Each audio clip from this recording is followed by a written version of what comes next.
Welcome to the podcast, Chris Graham and Ray Petree. We're going to talk AEW wrestling. We're going to review this week's Dynamite. We got some news and notes to get into as well.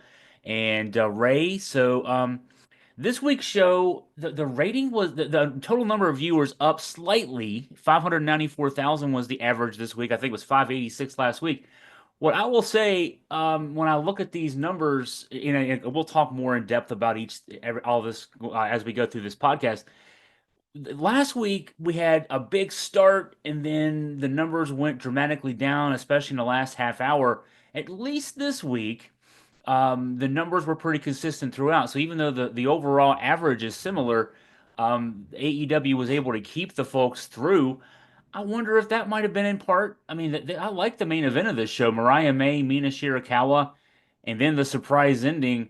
What are your overall impression of the show and anything else you want to as we start here?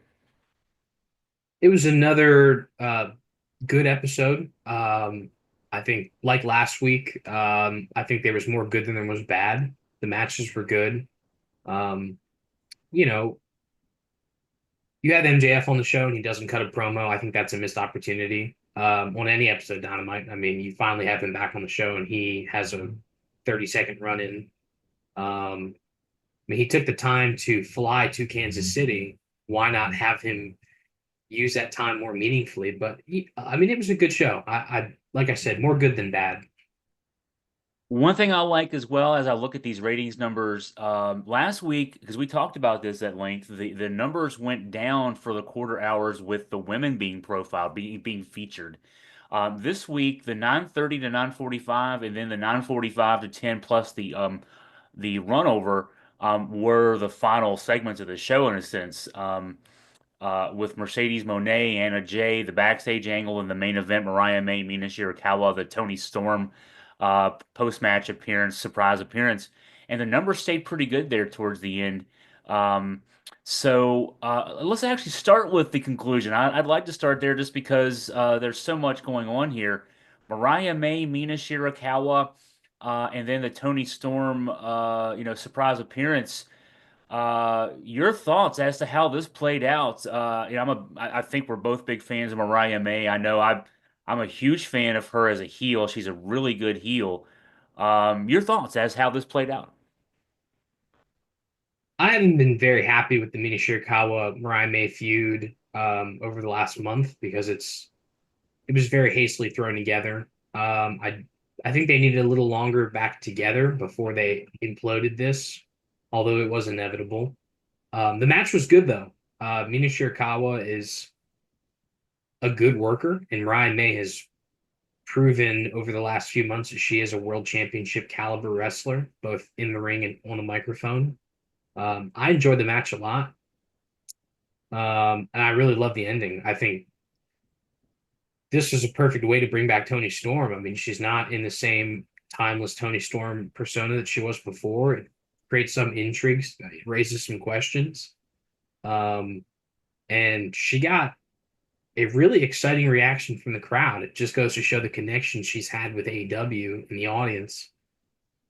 And reiterates this, I think, a point that's been driven home this year that she's maybe their greatest success story in terms of bringing someone in who already had success in WWE and she's, improved tenfold. And she's proving to be kind of Jericho-like, and I mean that in a positive way. Jericho can reinvent himself, a Madonna-like, maybe even better way to say it.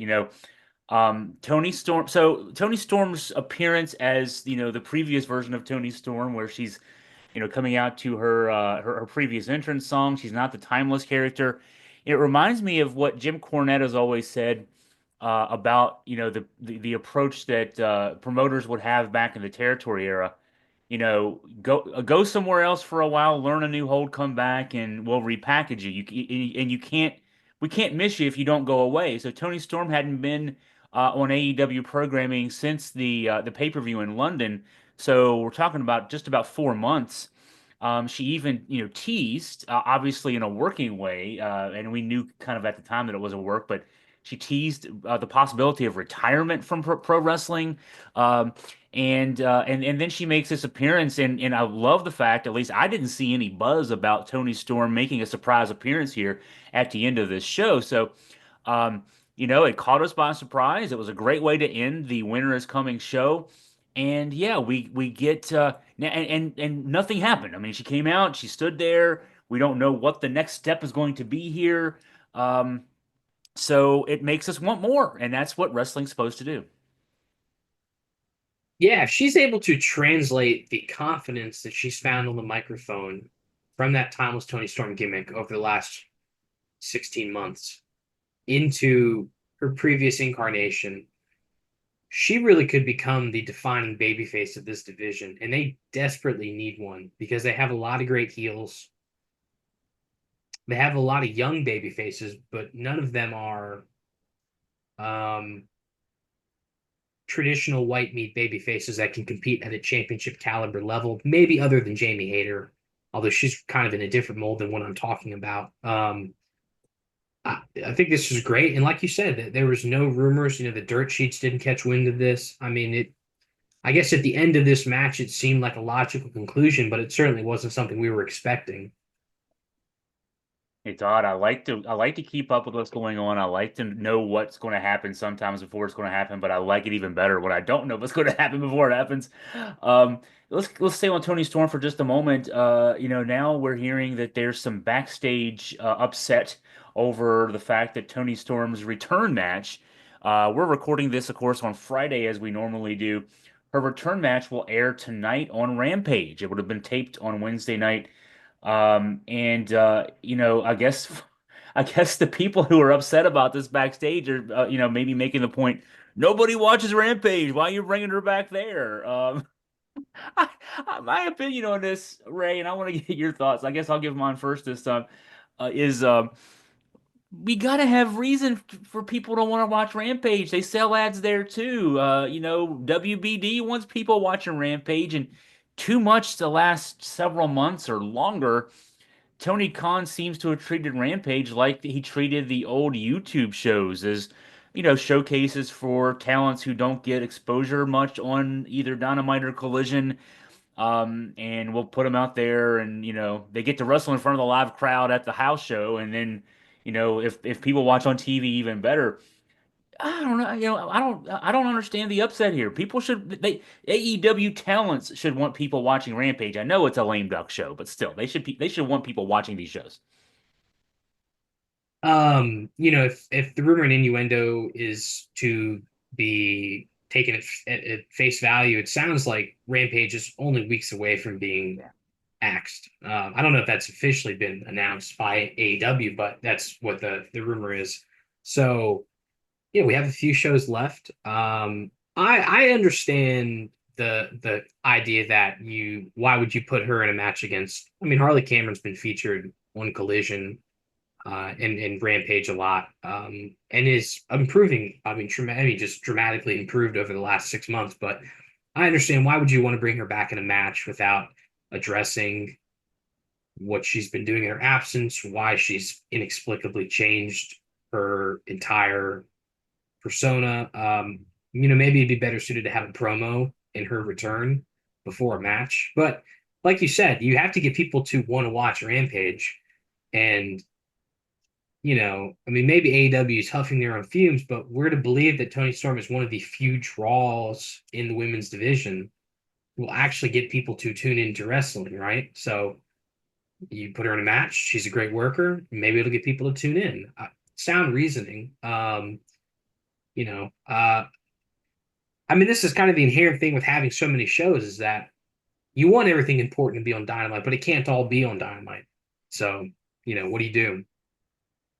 Yeah, I can see that point too. I hadn't really thought through well, she hasn't spoken yet, but they'll treat this as a squash match. Harley Cameron has definitely improved her skill set, as you said, and she'll be a really good worker to help put Toni Storm back over. Not that she needs to be put over, but just for, allow Toni Storm to shine and remind us how good she is. And from the time she made her first appearance in AEW, she's been destined to be one of the top people in this company, top women in this company.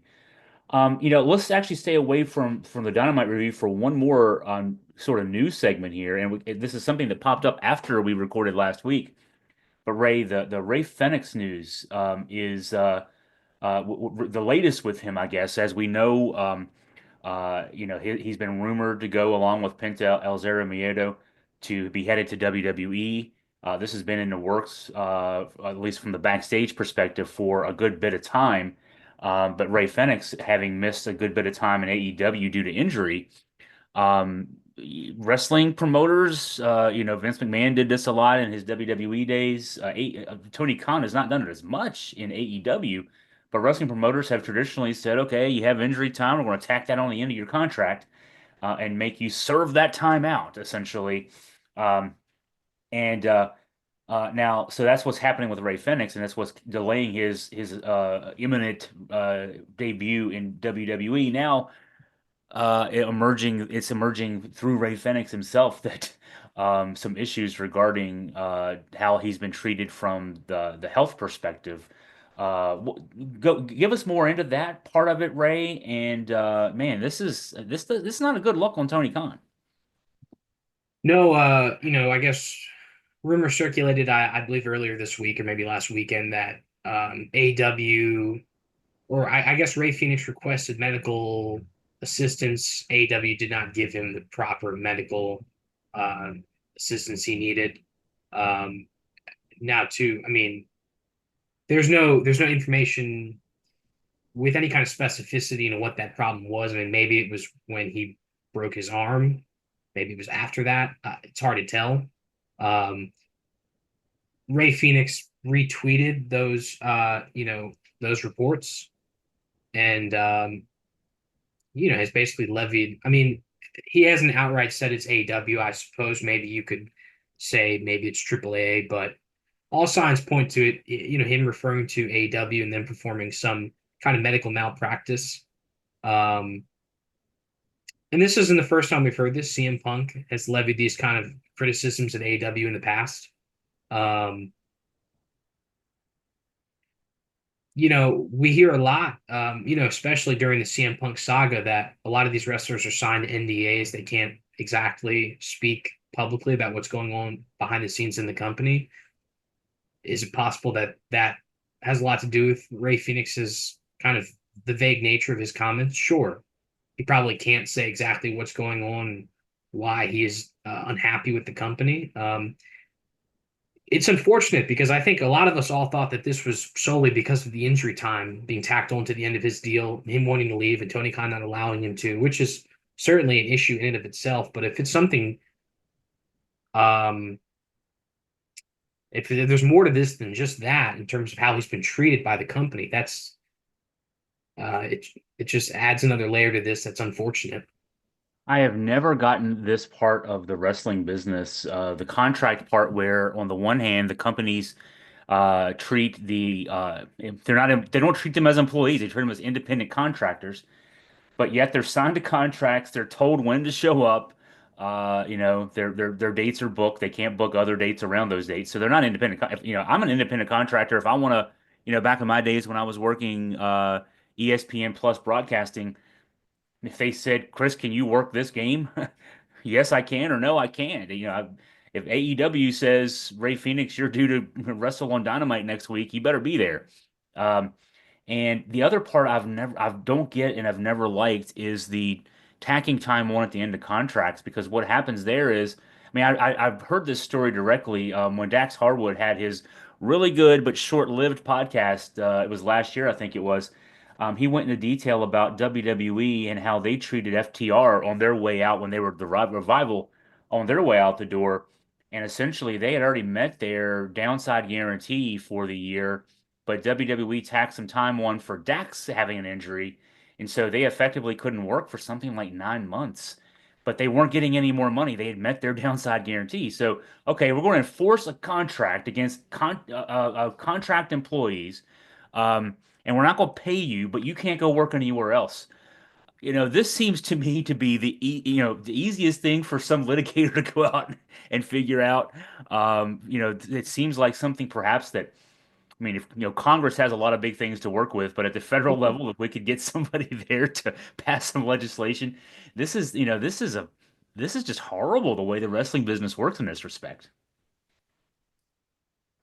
It's so interesting. I mean, I remember when CM Punk left WWE and he kind of did the podcast junket. He talked at length about how WWE doesn't offer insurance, but they have their own medical professionals, medical facilities, and he accused them of complete medical malpractice, that they were advising him to go back to work when he wasn't physically able to, when his own personal doctor was not clearing him to go back to work.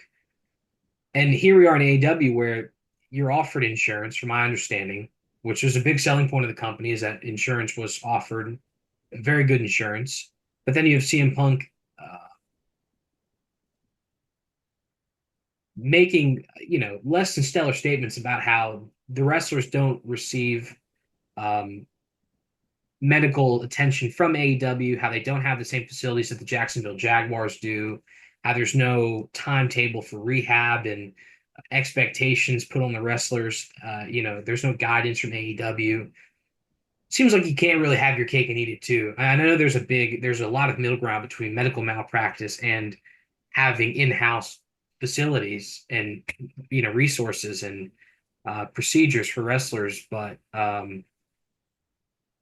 if Ray Fenix is offered insurance and he can go out and privately seek medical assistance and rehab and physical therapy, and why does he need AEW's help with that? I mean, if he doesn't understand English, that's kind of his job to go out and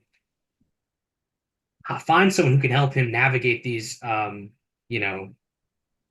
channels. I don't really understand exactly what, and that's what I mean. There's so much vagary in what he's saying. It's I hard to, would here's I'll interject. I would imagine it's got to be difficult if you're a pro wrestler to get insurance in this country. yeah, I mean, even with the Affordable Care Act, pre-existing conditions thing, I wonder how the danger of your profession factors into pre-existing conditions as far as that goes. And even if you could get it, how much you'd have to pay for insurance, uh, yeah. given, I mean, it's just, even when they do what they do right and safely, you're going to get hurt. I mean, you're taking bumps as part of your life. Um, so yeah, and then the complication of, okay, AEW wrestlers like Ray Phoenix as an example, you work for AEW, but then you also do indie dates. Yeah. How will that factor into who pays for what? If AEW's got a coverage policy on you, you get hurt on a AAA show or a PWG show, how does that work? I don't know. Yeah, there's so much to this that doesn't seem right. And then I think about the NFL when you mentioned, the doctors the in-house doctors say you're good, but CM Punk's doctor says he's not good.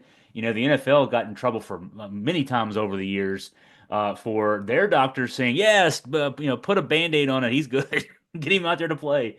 And then the second opinion doctors saying, nah, I don't think so. Um, so yeah, the health of the performers is paramount, and I think the fair treatment of them from a pay standpoint. And I mean, we all know this. Why you make a guy like Ray Phoenix or Ricky Starks sit out for a long period of time is you're trying to, okay, they're saying they're going to go somewhere else, or Ray Phoenix is clearly going to go somewhere else from everything we hear. Ricky Starks, I guess we have to assume, is going to be going to WWE when his contract is up. You're going to do that? Good. Okay. Well, you're going to sit for a while and people are going to forget who you are. That's what Vince did to guys for decades. And Tony Khan back in 2019, when he first started AEW, said, "We're not going to do things the same way that, they do and they've done in WWE for all the years." And now he's doing things the same way that WWE did it for all the years. So that's frustrating, because that's one thing I don't like about the business in general, and I don't like that Tony Khan is falling into the business as usual kind of aspect of things here. I don't like. I've never understood people saying that Tony Khan needs to grow a backbone, or he needs to be tougher on the wrestlers, or he needs to adopt business practices more akin to Vince McMahon. I mean, that's a straw man argument. Yeah, you might think that, but we have 5 years of history of AEW saying that it's sometimes it's better for the wrestlers when you don't do that.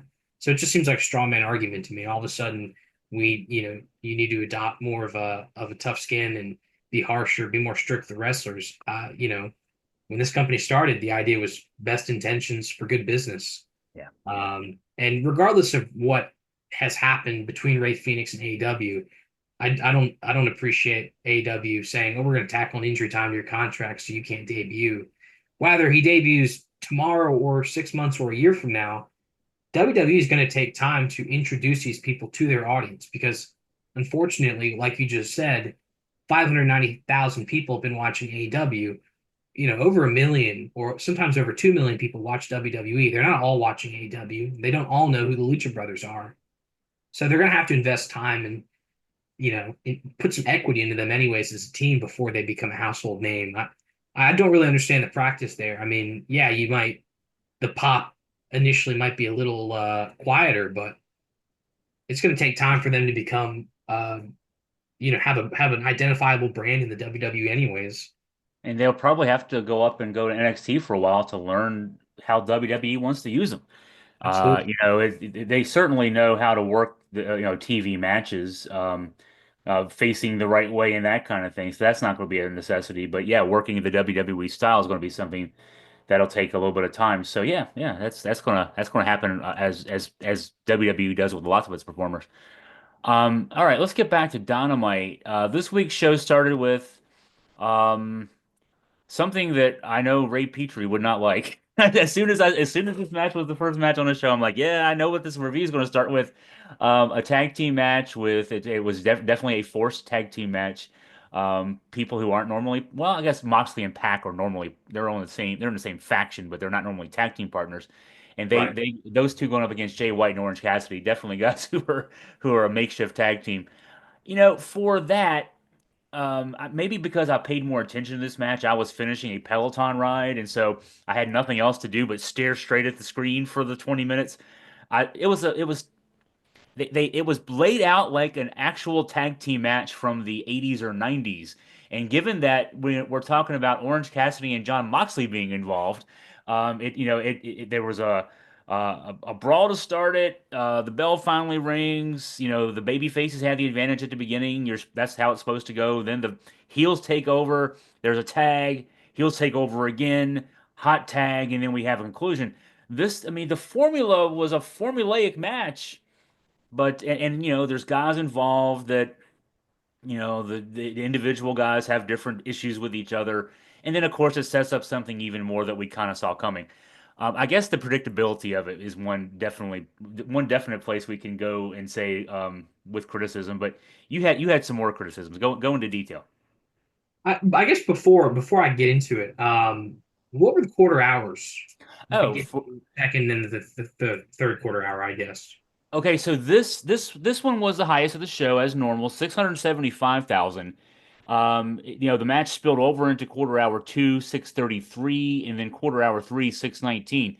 Quarter hour four, the last quarter hour of the first hour, 596. So the first hour, even though it was lower, overall than you like to see, pretty much held it did a good job of holding what it had from the beginning. That's good.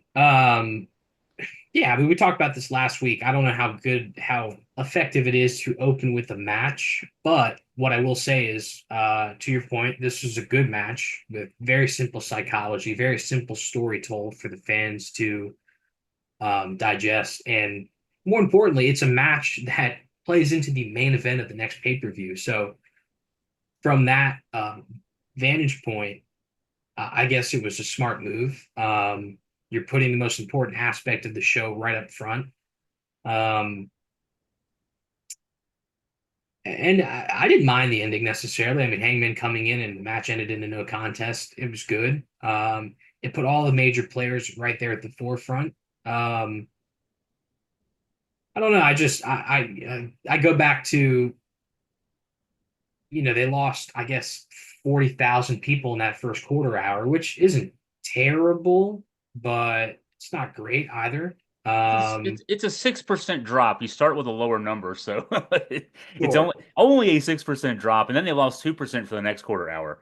Um, we're not starting with the high numbers we used to start with. That's the problem. Yeah, exactly. You're not going in with a big audience out of the Big Bang Theory. It was an okay match. I like Jay White. I like the Orange Cassidy. When Orange Cassidy and Moxley got in the ring, they got a huge pop, which was good to see. And I think Pac is always fun to watch. So yeah, it was fun.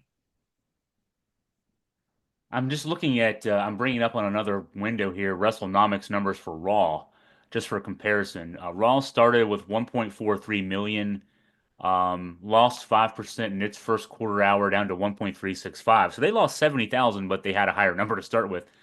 The lowest rated segment of the show was their quarter hour four, 8:45 to 9 with 1.299. The show ended at 1.33. So that would be down about 100,000. That'd be down about 7% probably from beginning to end, whereas AEW, the final segment was at 549, down 126. That'd be about, well, that's a good 15% down. That's actually pretty standard. I hate to say that. It's pretty standard from beginning to end, but it's actually, I say standard over the last 5 years, but for the last few months, Yeah. an improvement. They've been losing 30% of their audience from quarter one to quarter eight of late. So again, I think that speaks to the strength of the main event there. The next segment, and actually the next couple of segments, were a lot of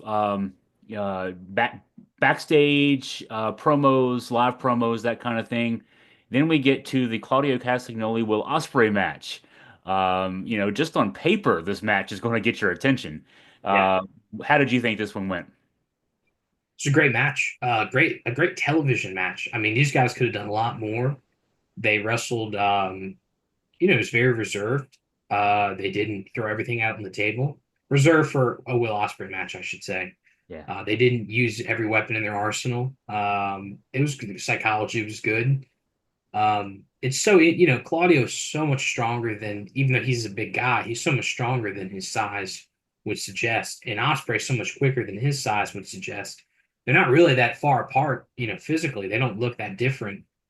But gosh, they wrestle so differently. And it was fun. I think it was probably the best match of the night, which, it's not shocking. It's Will Ospreay, it's Claudio Castagnoli. But this was a great offering from the Continental Classic, and certainly the benefit of it. You have great matchups like this. So I'm looking at the numbers and thinking too. One thing I'm noticing here, and I wonder if and I would be surprised if Tony Khan and his people aren't noticing this. This show did seem to me when I was watching it, and as I'm reading the recap, so to speak, from Brandon Thurston, the way he lays out his ratings, he puts a very descriptive content section with the rating.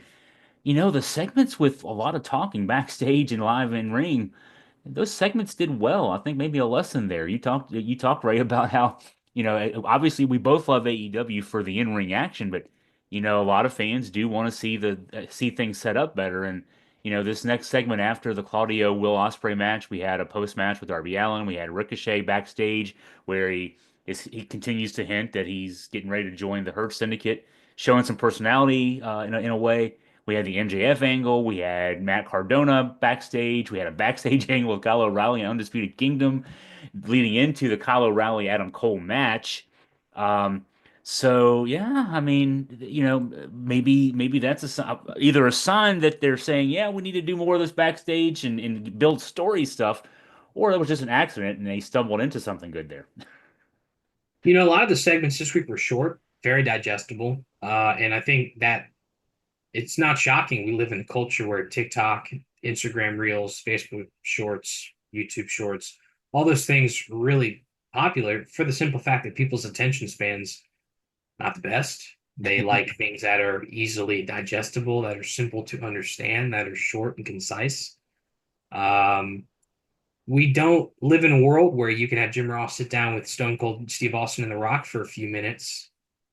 Well, maybe them, but maybe like you couldn't have Darby Allin and Claudio Castagnoli sit down with Jim Ross for 3 minutes, and people would lose, they would lose interest in it quickly. So you have these quick interviews where they'll get to the point, say what they need to say before they go out, and I'm happy to see them do well. I just wish they were presented a little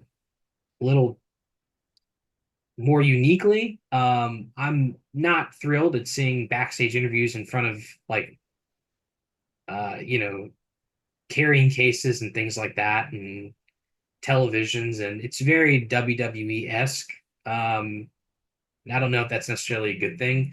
I kind of wish we used backgrounds like Mid-Atlantic Championship Wrestling or New Japan, something, with maybe some sponsors and the logo, and make it look a little bit more like a wrestling set. Yeah, yeah. I'm there with you. I do watch. I've said this on the podcast a few times. I watch at least a couple times a week. I watch some of those older shows. The Mid-Atlantic shows were so well shot in the mid '80s. It's impressive. Yeah, they would set up a little cardboard cutout, but they made it look really good with the logo back there. And then fast forward to when I worked in wrestling for the few years that I did. Yes, we did not have the money to do that, so we did interviews with that little flip camera I had because not even before phones were used in that way. I had a little flip camera, and just wherever. I mean, it might be a closet, it might be a hallway with cinder block behind it, but yeah, AEW's got more money than I had when I was working with AWE, Awesome Wrestling Entertainment. They got a little bit more cash than I had back in those days. So, yeah, act like it, make it look professional, make it look like, Amazon doing the Thursday night football game or something. I don't know. Um, I'm right there with you on that. Let's see, Ricochet Brody King, the actual match. What was your take on that? I mean, it's a Clash of Styles match. You got a high flyer and a big guy. On paper, the big guy. My wife when she watches these kind of matches, why don't they put people the same size together? And these are the classic matches. The big guy can throw around the little guy, and the little guy can, he can do the stuff in the air and everything else. So this is what you're actually watching for. What were your thoughts? Styles make matches, and these guys definitely have contrasting styles. Yeah, well, once again, this is why they had these two Continental Classic matches on this show, because these are two interesting matches. Save the fat for Collision and Rampage, and we'll get the sizzle on Dynamite. You know, Ricochet, he's incredible. He's exceptional in the ring. I mean, compared to some other people in AEW, he might not look like the most unique performer in terms of his style, but he's incredibly athletic. He's in great shape. Everything he does looks flawless. And Brody King is arguably the best big man in AEW right now in terms of how hard he hits, how fluid he moves, how well he bumps. This is a good match, and I'm happy with the outcome because Ricochet has only been in the company for less than 4 months. We don't want to give up that push yet. I mean, he still has a lot to give this company and a lot to accomplish, and I like this heel turn direction he's heading. Um, I'm excited to see how this angle shapes up with the Hurt Syndicate because now you have Max Caster and Ricochet both angling towards joining that faction, and I don't think both of them will. So who is going to, right? And maybe it's not either of them. Maybe it's someone else. That's the intrigue here. So looking ahead to this weekend, starting tonight, Rampage, we have another makeshift tag match with some interesting guys, Konosuke Kateshka and Lance Archer versus Powerhouse Hobbs, Mark Davis, Takeshita and Hobbs, the guys you're paying attention to there. I like the Matt Cardona. He's going to wrestle Brian Keith. I like seeing Matt Cardona ahead of the Ring of Honor World Title match coming up soon. Toni Storm, Harley Cameron, we talked about, Deonna Purrazzo in action. And then tomorrow night, the Beast Mortos, the guy I like, I know you like as well. He'll be going up against Kazuchika Okada. Mark Davis again. He'll be facing Kyle Fletcher, a match that's been in the works for a while, obviously. Jamie Hayter, Willow Nightingale. And here's one that I really look forward to. I mean, I don't know who's going to win, but I like what they've been doing backstage with him the last few weeks. Top Flight versus Leo Rush and Action Andretti. Um, what stands out to you there? Huh. Um, Leo Rush and Ashton Andretti's jackets. Um, Oh, yeah, yeah. Yeah. I was being joked. My wife said, "Do you want one of those jackets?" No, I'm good. I mean, because where would you wear them? where do they hang those jackets at? What are you angling at? No, I'm happy to see Top Flight involved in a feud.